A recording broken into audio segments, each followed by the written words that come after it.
وہ کسی بے جان چیز کی طرح ایک جھٹکے کی زد میں آئی، گرتے گرتے اسی کی باہوں میں سنبھلی تھی۔ وہ دوسرے ہاتھ سے دروازہ بند کر چکا تھا اور اب اپنے بالکل بازوؤں کے حلقے میں خوف زدہ سی کھڑی ابیہا کو قہر آلود نگاہوں سے گھور رہا تھا۔ شاید ان آنکھوں سے نکلتی تپش تھی جس نے اس کے حواس بیدار کیے۔ وہ دونوں ہاتھوں سے اسے پرے دھکیلتی پیچھے ہٹنے لگی۔ رافع نے ایک بار پھر اس کی کلائی اپنی آہنی گرفت میں لی اور اسے کھینچتا اپنے کمرے میں لے گیا۔ چھوڑو مجھے، چھوڑو، وہ گھسیٹتے ہوئے مزاحمت کر رہی تھی۔ اگلے پل رافع نے اسے ایک جھٹکا دے کر چھوڑ دیا اور وہ سنبھلتے سنبھلتے بھی بیڈ کے کنارے سے ٹکرا گئی۔ کندھے سے نیچے بیڈ کا کنارہ لگا تھا۔ کچھ ان چند لمحوں میں ہونے والی عزت افزائی کا احساس اور کچھ چوٹ کی تکلیف، اس کی آنکھوں میں آنسو امڑ آئے۔ یہ ٹین ایجرز جیسی فضول حرکتیں کر کے تم کیا ثابت کرنا چاہ رہی ہو؟ ذرا آج مجھے کھل کر بتا دو۔ محترمہ، میں کوئی نیا تماشا افورڈ نہیں کر سکتا۔ بتاؤ، کہاں جا رہی تھی تم؟ وہ آستین کے کف اٹھاتا جارحانہ انداز میں اس کی طرف بڑھا۔ وہ پھرتی سے اٹھ کر بستر کے دوسرے جانب ہو گئی۔ ملگجے اندھیرے اور شام کی ان بحران ساعتوں میں اسے رافع بہت خوفناک دکھائی دے رہا تھا۔ اس کے دل کی دھڑکنیں بے قابو ہوئی جا رہی تھی۔ کچھ اس کا انداز مخاطب، اسے اپنی بے وقتی کا احساس پہلے سے زیادہ شدت سے ہوا۔ جہاں میرا جی چاہے گا میں جاؤں گی، میں کسی کی پابند نہیں۔ بازو پر لگی چوٹ کو سہلاتے ہوئے گالوں پر بہتے آنسو کو بے دردی سے صاف کرتی وہ جواباً زور سے چیخی تھی۔ فار یور کائنڈ انفارمیشن محترمہ، کہتے کہتے اس نے کھٹ سے کمرے کی لائٹیں آن کر دی۔ تیز روشنی سے کمرہ بھر گیا۔ منظر وہی تھا، بس منظر شاید بدل گیا تھا۔ جو وہ تیزی سے دوسری طرف رخ کر کے کھڑی ہو گئی، وہ چلتا ہوا اس کے قریب آ کر کھڑا ہو گیا۔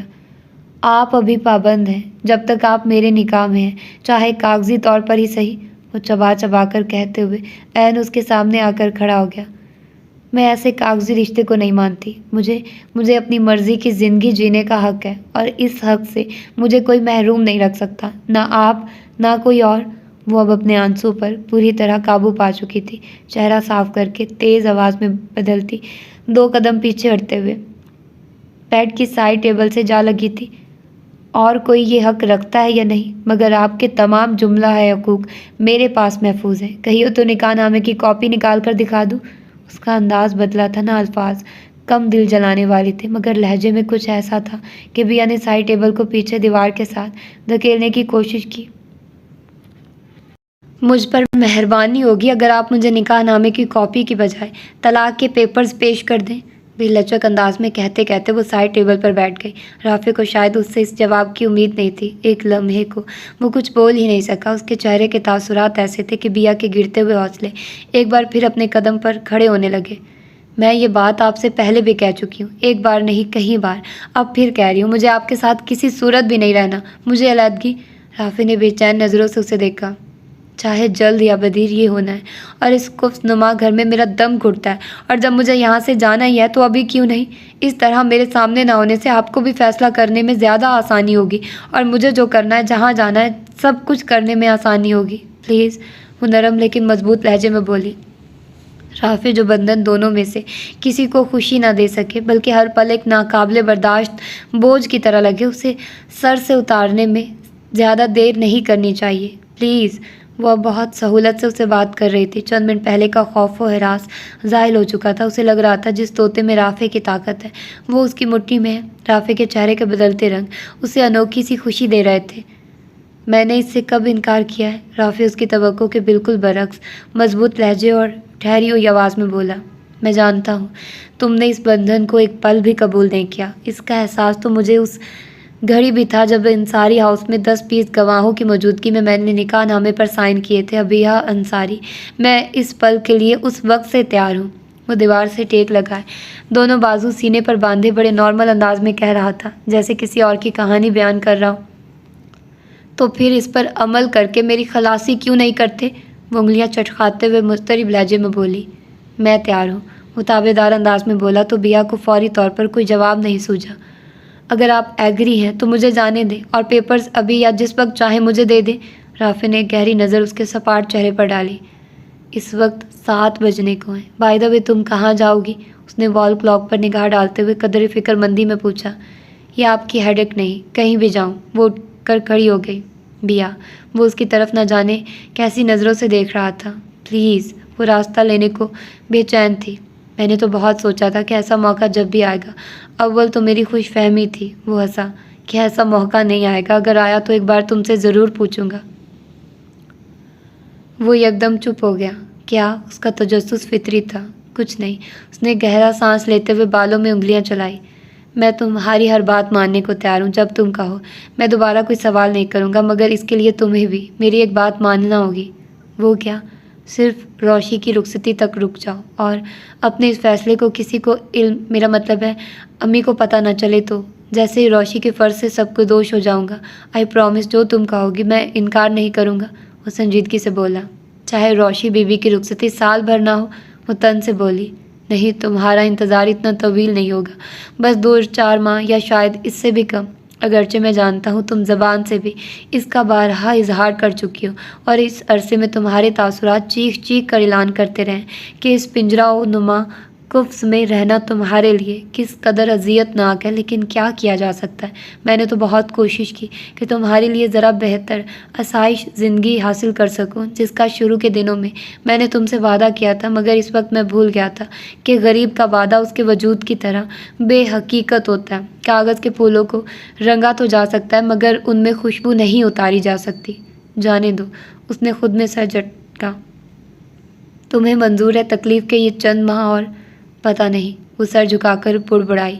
میں دعویٰ نہیں کر سکتی، مجھ سے اب واقعی ادھر نہیں رہا جا رہا۔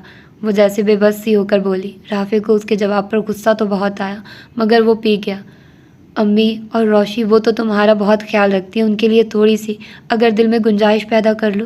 وہ دانستہ اپنا نام نہیں لے سکا۔ آپ یہ سمجھیں، بس میرے دل میں اتنی ہی گنجائش تھی جتنا میں نے یہ سب برداشت کر لیا، اور کروں گی تو نہ جانے کس پل سارے بند ٹوٹ جائیں۔ میں بہت زیادہ صابر نہیں ہوں اور جبر سہنے کی بھی عادت نہیں۔ آپ کو جو فیصلہ کرنا ہے بس مہینے بھر میں کر لیجئے، اس کے بعد…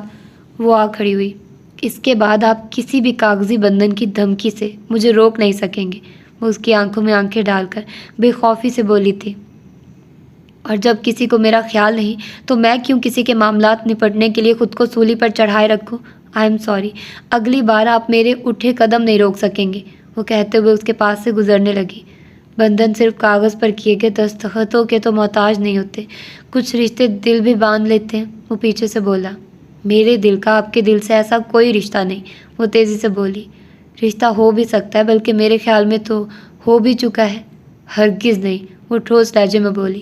آپ سے مجھے صرف کاغذی رشتہ توڑنا ہے اور کوئی تعلق نہیں جوڑنا، کسی بھی صورت میں نہیں۔ پتہ نہیں کیسی ضد تھی اس کے لہجے میں کہ رافع کو جواب میں چپ رہنا مناسب لگا۔ وہ کمرے سے جا چکی تھی۔ پتہ نہیں جب یہ کاغذی رشتہ ٹوٹے گا تو دل کے اندر کیا کیا نہیں ٹوٹ جائے گا، یا شاید کچھ بھی سلامت نہ رہے، یا سب ہی کچھ بچ جائے۔ بیا، بے خبری کے جس موڑ پر تم کھڑی ہو اسی پر میں کھڑا ہوں۔ کبھی لگتا ہے دنیا میں آ کر تمام ہو گئی ہے، ہر تلاش کا اختتام ہو گیا ہے، اور کبھی لگتا ہے تم سامنے سے ہٹو گی تو دنیا کا نقشہ کتنا بھلا لگے گا، یا نئی دنیا کی دریافت ممکن ہو سکے گی۔ تم خزاں ہو کہ بہار، تم جاؤ گی تو بہار آئے گی، یا بہار تمہارے ساتھ چلی جائے گی۔ اپنے ہی دل کی مجھے کچھ خبر نہیں، تمہارے دل کا پتہ کہاں سے ڈھونڈوں؟ وہ بے دم سا ہو کر بیڈ پر گر گیا۔ پھر تم نے کیا سوچا ہے آفو؟ شائستہ نے کافی رکھ کر جاتی ملازمہ کو دیکھتے ہوئے خاصی سنجیدگی سے پوچھا۔ کس بارے میں؟ آفتاب زبیری کا لہجہ ہی نہیں، انداز بھی بہت مطمئن سا تھا۔ ساری عمر بیت جانے کے بعد تو ریڈ کوئن ان کی پاکٹ میں آئی تھی، اب تو بس آخری گوٹ کھیلنا تھی جو بالکل ان کے سامنے تھی۔ چونکنے کا اندیشہ تھا، نہ بدقسمتی کا خوف، سو مطمئن ہونا فطری تھا۔ اتنے دنوں سے جو ایشو ہم دونوں کے بیچ چل رہا ہے۔ شائستہ نے قدرے خفا نظروں سے اس کے بے نیاز انداز کو دیکھا تھا۔ آفتاب زبیری کو شائستہ کے الفاظ کے چناؤ پر ہنسی آئی۔ وہ دونوں اپنی اس گفتگو کے دوران ڈائریکٹ شادی کا لفظ استعمال کرنے سے گریز کرتے تھے۔ بھئی میں نے تو بس کچھ تم پر چھوڑ رکھا ہے، جو تم کہو گی۔ بندہ خاکی عمل درآمد کے لیے حاضر ہے۔ انہوں نے بھاپ اڑاتی کافی کی خوشبو کو سانسوں میں اتارا۔ میں تمہیں صاف صاف بتا سکی ہوں، شائستہ کے لہجے میں کافی کی تلخی سرایت کر گئی۔ تو میں نے کب انکار کیا ہے؟ وہ کافی کے بڑے بڑے گھونٹ آگے پیچھے حلق میں اتارتے ہوئے بولے۔ نعمتوں کو پھونکے مار کر ٹھنڈا کرنے کا ٹائم نکل چکا تھا، اب تو جو مل رہا تھا گرم گرم ہڑپ کرنے کا وقت تھا۔ دیکھو آفو، یہ سب مذاق نہیں، اور تم یہ بھی نہ سمجھنا کہ تم اکیلے امیدوار ہو میرے لیے۔ مجھے بس یہ سب مجھے تم سے زیادہ پتہ ہے۔ تمہیں کس چیز کی کمی ہے یا ضرورت ہے جو تم مجھ جیسے محرومیوں کے ستائے انسان سے تعلق جوڑو گی؟ یہ تو میری ضرورت کہہ لو، مجبوری یا جو کچھ بھی، کہ اس عمر میں آ کر کسی دل سے چاہنے والے کی ضرورت کیسی تڑپ بن جاتی ہے کہ میں اپنا چاہے نام کا صحیح بنا بنایا گھروندہ توڑنے کو تیار ہوں، اور اس پر بھی تم مجھ ہی کو تانے دے رہی ہو، اور جو کہتی ہو سچ بھی ہے، یہی سچ ہے۔ آفتاب زبیری نے ذرا سی دیر میں دنیا بھر کی مظلومیت اپنے چہرے پر سجا لی تھی، اور ان کی کنچوں جیسی آنکھیں یوں ویران اور بنجر سی نظر آنے لگی۔ شائستہ کا دل جیسے کسی نے مٹھی میں لے لیا، وہ اٹھ کر ان کے پاس آ گئی۔ سوری آفو، میرا یہ مطلب ہرگز نہیں تھا۔ مجھے اگر دوسرے کسی کی بھی پرواہ ہوتی تو میں تمہاری طرف خود سے بڑھتی ہی نہ۔ یہ ساتھ، یہ تعلق صرف تمہاری مجبوری یا ضرورت نہیں، میں خود اب تمہارے بغیر نہیں رہ سکتی۔ تم اپنا بنا بنایا گھروندہ توڑ دیا، نہ توڑو، مگر خدا کے لیے مجھ سے اپنا یہ تعلق اب کبھی نہ توڑنا، ورنہ دوسری بات، میرا یہ دل محبت کی کسک سہ نہیں پائے گا۔ آنکھوں میں آنسو لیے وہ ان کے ہاتھوں پر سر گرا کر روحان سے لہجے میں بولی۔ آفتاب زبیری نے پھیکی سی مسکراہٹ لبوں پر سجا کر اس کے ریڈش براؤن بالوں والے سر کو دیکھا اور دوسرے ہاتھ سے اس کے بال سہلانے لگے۔ پگلی، میں یہ تعلق اب کیسے توڑ سکتا ہوں؟ اب تو یہ میرے مرنے کے بعد ہی ٹوٹے گا۔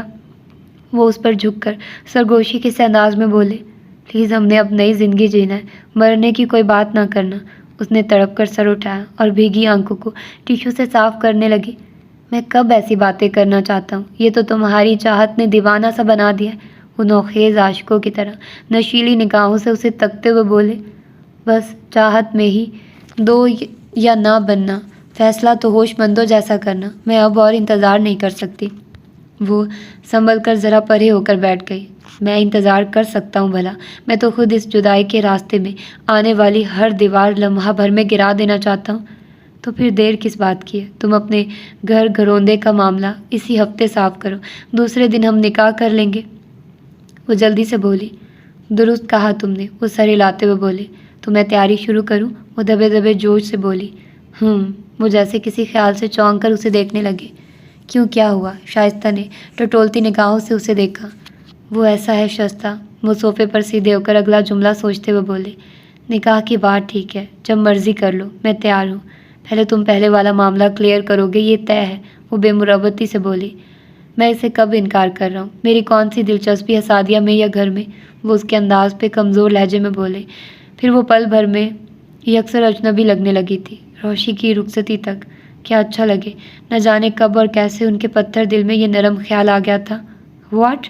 وہ منہ ٹیڑھا کر کے چلائی، بیٹی کو رخصت کر کے اپنی سیج سجاؤ گے، پھر کسی نواسے یا پوتے کی آمد تمہیں روک دے گی؟ شائستہ کو کسی نے جلتے توے پر بٹھا دیا تھا۔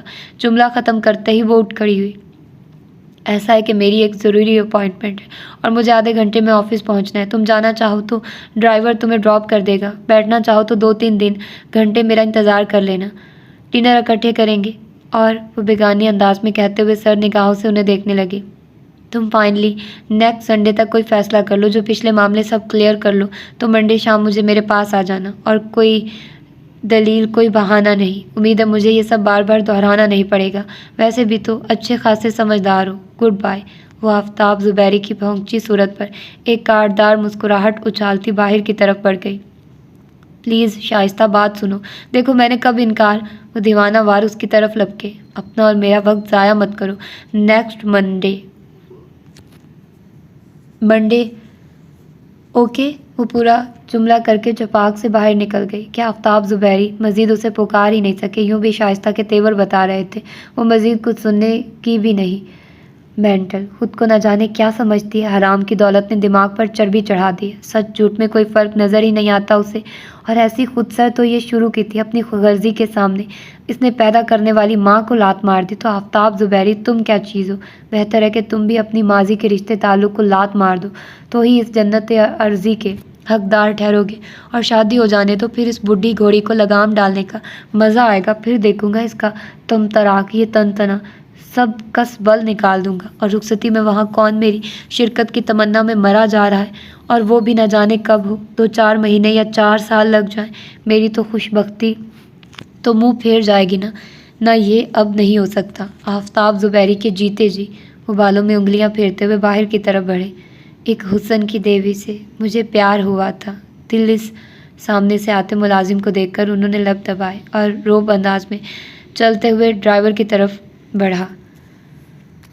تو یہ تھی اس کی آج کی ایپیسوڈ، اور ملتے ہیں اس کی اگلی ایپیسوڈ میں۔ اپنا ڈھیر سارا خیال رکھیے گا۔ اللہ حافظ۔